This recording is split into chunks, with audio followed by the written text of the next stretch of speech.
Mesdames, Messieurs, bonjour et bienvenue sur notre chaîne YouTube. Ici nous vous donnons la clé, alors si vous êtes nouveau, abonnez-vous et cliquez sur la cloche de notification pour ne plus rien manquer. Cela fait, on peut commencer. Loi électorale vers une nouvelle tension entre Bamako et la CEDEAO.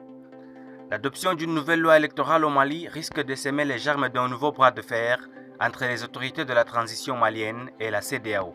La nouvelle loi électorale va-t-elle reléguer au second plan le débat sur la durée de la transition malienne? Adoptée vendredi 17 juin 2022 par le Conseil national de transition, cette loi est interprétée par certains observateurs comme une volonté des militaires actuellement aux affaires, après une double putsch, de rester au pouvoir à la fin de la transition. Exposé au Conseil national de transition, vendredi 17 juin, l'article 164 permet notamment aux membres des forces armées ou de sécurité qui le désirent de concourir aux prochaines élections présidentielles à condition de démissionner ou d'aller à la retraite, au moins 6 mois avant la fin du mandat en cours du président de la République. Au sein de l'organe législatif de la transition, le sujet a fait l'objet de discussions et l'article en question a été amendé avant son adoption par la majorité des conseillers en attendant une promulgation de la loi électorale par le chef de l'État, le colonel Assimi Goïta. Cependant, pour les élections, la transition, les membres des forces armées ou de sécurité qui désirent être candidats doivent démissionner ou demander leur mise à la retraite au moins 4 mois avant la date de l'élection présidentielle, précise l'article 155, ancien 164 dans son deuxième paragraphe. En lisant cette disposition, un enseignant-chercheur malien préférant garder l'anonymat se pose des questions sur les intentions réelles des militaires au pouvoir.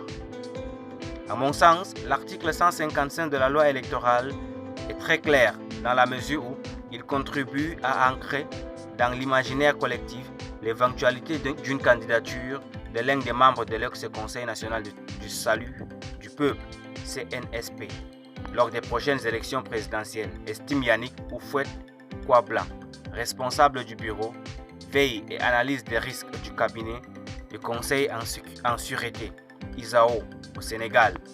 Cependant, cette analyse laisse de la place à une autre interprétation de la nouvelle loi. À l'en croire, il ne faut pas écarter la possibilité qu'elle soit une alternative pour les militaires au pouvoir au cas où ils n'auraient pas pu identifier un profil civil en mesure de préserver leurs intérêts au terme de la période de transition.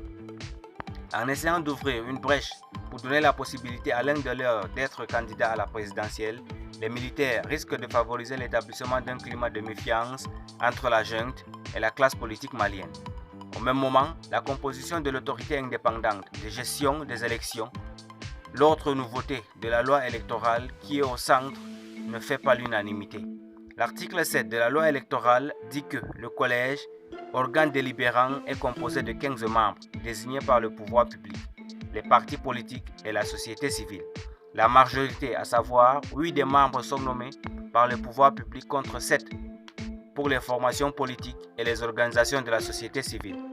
Selon l'enseignant-chercheur malien qui a préféré taire son identité, l'éventuelle participation des militaires actuellement au pouvoir aux prochaines élections peut peser sur la crédibilité des élections à venir.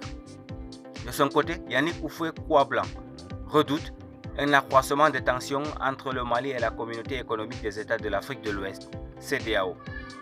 C'est d'autant plus prévisible que dès le lendemain du coup d'État d'août 2020, les chefs d'État de la CEDEAO avaient tenu à ce qu'il soit mentionné dans la charte de transition que les militaires auteurs du coup d'État ne participeront pas aux élections.